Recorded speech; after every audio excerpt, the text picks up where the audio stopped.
நீங்கள் விசாக நட்சத்திரத்தில் 1, 2, 3 பாதத்தில் பிறந்தீங்கன்னா நீங்கள் துலாம் ராசியில் பிறந்தவங்க, உங்களுக்கு தெரியும்.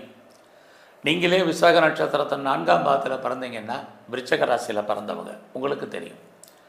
நீங்கள் இங்கே எந்த ராசியில் பிறந்திருந்தாலும் சரி, துலாம் அல்லது விருச்சக ராசி எதில் பிறந்தாலும் சரி, உங்களை பொறுத்த வரைக்கும் இப்போ நம்ம பார்க்குறது விசாக நட்சத்திரத்தில் பிறந்த 4 பாதத்தில் பிறந்தவங்களுக்கு இந்த 2026ஆம் ஆண்டு எப்படி இருக்கும், அதை மட்டும்தான் நம்ம பார்க்குறோம்.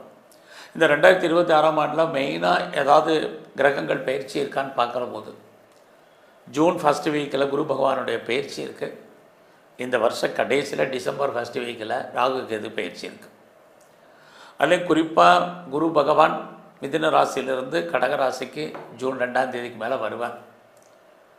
ஆக மீன ராசியில் ஏற்கனவே சனி பகவான் சஞ்சாரம் பண்ணுறார், கும்பராசியில் ராகு இருக்கார், சிம்ம ராசியில் கேது இருக்கார். 4 முக்கியமான கிரகங்கள் பயிற்சியில் இருக்காங்க.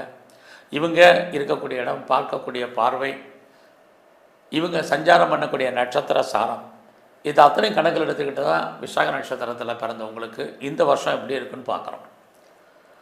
உங்களுக்கு தெரியும், நீங்கள் விசாகம் அப்படின்னாலே குரு பகவானுடைய நட்சத்திரத்தில், ஆதிக்கத்தில், அனுகூலத்தில், அவருடைய இதில் பிறந்தவங்க.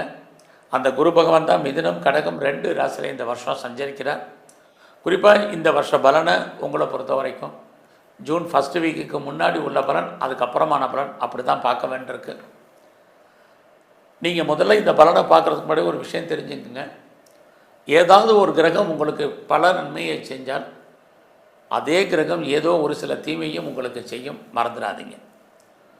அது மாதிரி இன்னொரு கிரகம் உங்களுக்கு ஏதோ ஒரு கிரகம் நன்மையை செஞ்சால் இன்னொரு கிரகம் தீமையை செஞ்சிட்ருக்கும். ஆக எல்லா கிரகங்களும் நன்மையும் தீமையும் கலந்த பலன்களாக நம்ம எல்லோருக்குமே செய்யும்.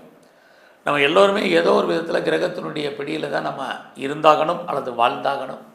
அப்படி பார்க்குற போது இந்த வருஷம் விசாகத்தில் பிறந்த உங்களுக்கு எப்படி இருக்கும் ஃபஸ்ட்டு பார்க்குறோம். அப்படி பார்க்குற போது இந்த வருஷம் ஜூன் ஃபஸ்ட் வீக் வரைக்கும் உங்களுக்கு இயற்கையிலேயே நல்லதொரு தெய்வ அனுகூலம் என்பது இருந்துக்கிட்டே இருக்குது. இது உங்களை பொறுத்த வரைக்கும் ரொம்ப ரொம்ப நல்ல விஷயந்தான் சொல்லணும். ஒரு மனிதனுக்கு வாழ்க்கையில் பிரச்சனைகள், போராட்டங்கள் இருந்தாலும் அதிலிருந்து விடுபடுவதற்கு இறை அருள் வேண்டும். அது உங்களை பொறுத்த வரைக்கும் இருக்குது. ஏன்னா நீங்கள் ஆல்ரெடி ஏற்கனவே குரு பகவானுடைய ஆதிக்கத்தில் தான் பிறந்தவங்க.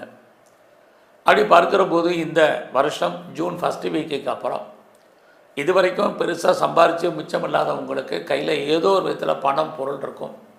குறிப்பாக யாருடைய பணத்தையாவது நீங்கள் ரொட்டேஷன் பண்ணுறதுக்கான வாய்ப்பு நிறையா இருக்குது. அது மட்டுமல்ல,